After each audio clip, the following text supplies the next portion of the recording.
Hello, my name is Garrett Hardin. And my name is Peter Singer, and we're here tonight to talk with you about overpopulation and discuss potential solutions. I believe the root of overpopulation is overconsumption and inequity. We in developed nations consume much more than we need to survive. Currently, there are about 1.2 billion people living in absolute poverty. Absolute poverty is a condition characterized by malnutrition, illiteracy, disease, limited shelter, high infant mortality, and low life expectancy. Absolute poverty has been described as a condition beneath any reasonable definition of human decency. An analogy I like to use when thinking about how to solve absolute poverty is a small child drowning in a pond. Imagine yourself walking past a pond where you see a small child drowning. Her parents are nowhere to be seen, and you're the only person who can save her. If you choose to save her, you will get wet and it will be an inconvenience, but you will give up nothing of significant value. I believe we are morally obligated to save this child and preserve human life. We have this obligation when faced with absolute poverty and overpopulation. If we in developed nations were to give up excess goods we consume that are unnecessary and give those resources to those living in absolute poverty, their standard of living would be raised to a level where they would be able to live a respectable life. By doing this, those in absolute poverty would no longer have the need to have large families, and global population would be dramatically reduced. By reallocating our resources and taking only what is necessary to sustain a productive life without overconsumption, we can abolish absolute poverty and in turn alleviate overpopulation. I like to take a broad approach when dealing with overpopulation. First, we have to look at human nature, being rational beings that try to maximize their utility. I believe that inequity is at the heart of overpopulation. However, it is necessary in terms of dealing with general human survival. Because humans are rational beings, they will consume as long as the benefits outweigh the costs. I like to think of the relationship between the rich and the poor like a lifeboat shortly after a ship has sunk. There are hundreds of people in the water, drowning, and there is a lifeboat with limited space already inhabited with 50 people. Each additional person you take on brings you one step closer to capsizing, as well as fewer resources per person. The quality of life of everyone in the boat decreases, and more people are closer to death than if they were just the initial 50 people in the lifeboat. So, if we tried to save everyone in the water, the lifeboat fails and we all lose.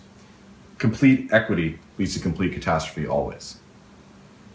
The only way to ensure the survival of some people is to exist below the lifeboat's capacity and defend your limited resources.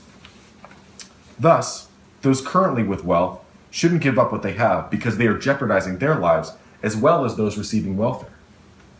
The best way to combat overpopulation is to let the natural self-correcting mechanisms play out. Charity only prolongs an inevitable and even greater famine. So by not helping those drowning in the proverbial sea, while you are comfortable in your lifeboat, how can you ethically justify that decision? I justify it simply by weighing the potential amount of deaths on both sides.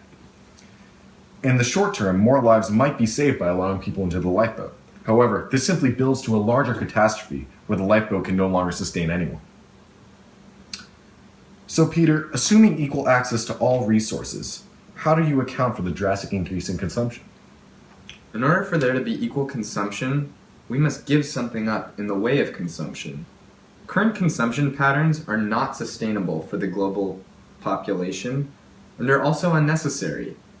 We would only take what we need to survive, and would fill that void with personal relationships, intellectual pursuits, and the overall betterment of society. Now I have one more question, Garrett. Is there ever a situation where you would allow additional people into your metaphoric lifeboat? Let's say there are 5 additional seats in your lifeboat that are currently unused. Would you allow 5 people in the sea around you that are drowning to enter? Well, Peter, allow me to start by answering your question with a question of my own. How do you choose those 5 people? Additionally, there always has to be a safety net by not pushing the lifeboat to its capacity. Extending on my analogy, what if some of the limited amount of fresh water we have in the lifeboat is lost overboard? By allowing those 5 people on board, this situation would only affect everyone worse in the lifeboat. instead of just those 5 people out in the water. All right, Peter, so at what point will one have to give up necessary goods rather than goods bought in excess, assuming that one share of the global resources decrease as the population increases? If people act in a conscious manner, my model should always work. If people only use what is necessary to sustain themselves, we would survive. Even with a population of 10 billion or more, we would be able to sustain our livelihoods if everyone adopted my principles. At a certain population threshold, Bosrupian principles would come into play. Resources that were once stretched would be replenished through technological innovations and ingenuity. In closing, we as humans are morally and ethically compelled to help others. We all have the same intrinsic worth and are thus obligated to protect life, as long as it doesn't harm our own ability to live. Thank you, Peter. I would like to close by saying that humans behave in a distinct manner, a manner that cannot be changed. One will always strive for more, and that means equality is inherently unachievable and unsustainable.